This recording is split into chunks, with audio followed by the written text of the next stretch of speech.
It was still daylight when the shooting started. It was in the middle of a neighborhood and close to a school. WCBI's Andrea Self talks to a Starkville city leader who's taking this recent violent incident personally. She joins us now live in the studio with a story. Joey, Alderman Henry Vaughn has represented Ward 7 in Starkville for 12 years. He's lived there his whole life, and he says this violence that happened Wednesday has left him shocked and saddened. This shooting hits home for Starkville Alderman Henry Vaughn in more ways than one.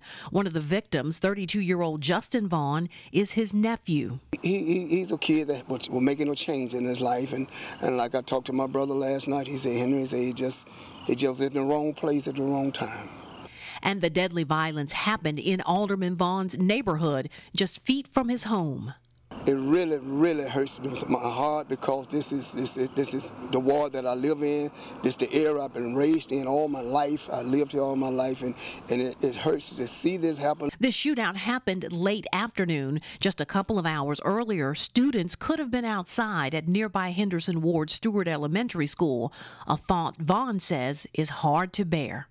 It happened in the broad daylight, I guess around about 5 o'clock, 4 or 5 o'clock. And I just say, what if some of those little children had got shot by them live bullets? What if somebody's child had been shot?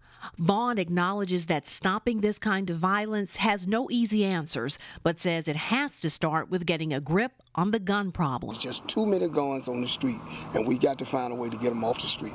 I don't know what we're going to do about it and where all these guns coming from. He hopes community organizations and churches will join families in helping young people realize that violence is not the way to solve problems. And the Bible says, train up a child the way he should go, and when he get old, they won't depart. And we missing that. We missing that in our community. Now, Vaughn went on to say he would like to see the landlords with property in that area crack down on tenants and what he calls bystanding and hanging out. He sees that kind of behavior as part of the problem.